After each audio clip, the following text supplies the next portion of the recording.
Okie dokie, yes, and another tiny little update here. As you can see, I am into my fairy formula magic again. Don't mind the orange pan, that's just my chili sauce that's gonna be staying there for until, you know, tonight when we will be having that. What I'm pointing at here basically is this is my beeswax and coconut in the pot right there. What's that on the end? That's just a bit of tea leaf or something. Starting to melt au bain-marie in hot water, like so. This is how I tend to do that. I'll also scrape off some of this on the inside that's already mixed and make sure that's properly melted. And on this side is what's left of my first Amanita mushroom that I harvested that dried fairly well. Only, as it turns out, they draw back moisture back in once they're dried. So it's really a matter of doing this right now. I'm going to, as soon as this is all properly melted and mixed, pour the beeswax coconut mixture on that, which will effectively seal everything in, and that should keep for quite a while. And I still have, let me pick one up so you can look at how pretty that looks. You won't be able to see much of those. You'll be seeing little bits of this skin like so once it's all filled up. And this bit I will do a first incense experiment with. So far I have not found any recipes on the internet that actually contain Amanita as a component of an incense formula. So I will probably add a bit of resin to that and some, I don't know, something that is soothing and sort of calming without going in any particular direction necessarily. So I haven't really made up my mind yet. Probably just simply birch leaf, oak leaf, pine needles, that kind of thing, you know, because you don't want anything else to mess with your brain while you're smoking, or not smoking, while you are burning this as an incense. I don't intend to smoke this. There's people out there who use this to, let's see how this is going. It's actually melting down there. See?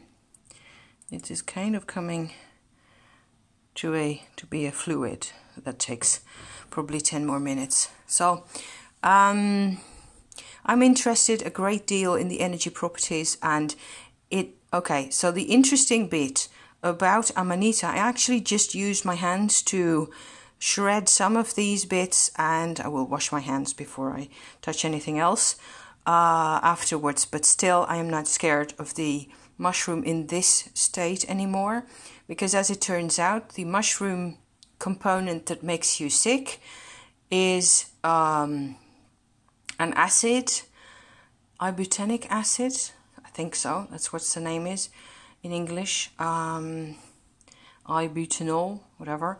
It changes as it dries into the other component, which tends to only make you sleepy. So they're at their most dangerous when they're fresh.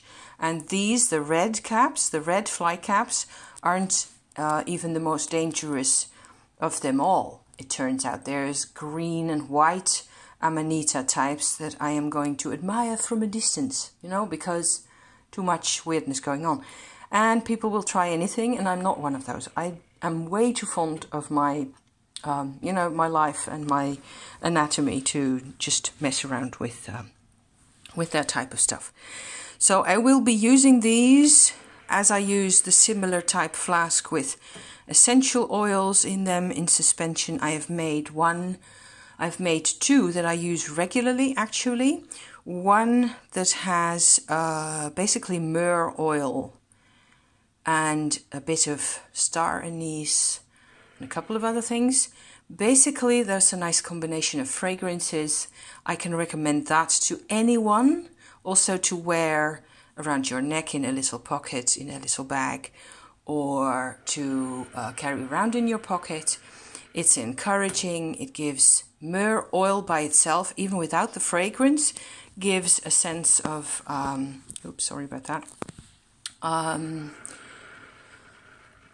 stability and going forward and all that kind of good thing. You know, there's some things that we can really use sometimes.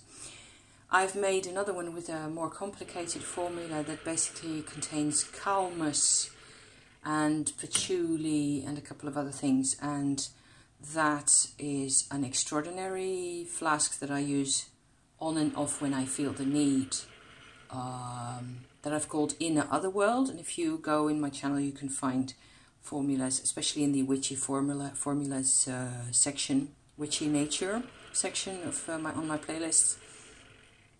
That's going to be around there. The Inner Otherworld formula has helped me a lot, and it has actually also helped a couple of other people to reconnect with buried deep emotions, and I think it really helped me get to where I am now. So that's one of those. Just as a couple of examples, you just have to feel your way forward. You have to find what attracts you most and what is it that you need, and work from there. So what we need can actually help us. Okay, so thank you for watching again, and I will potentially pause this. Can I pause this already? No, I will show them in another check-in once they are all filled up. Okay, thank you for watching, you guys. See you soon. Bye bye.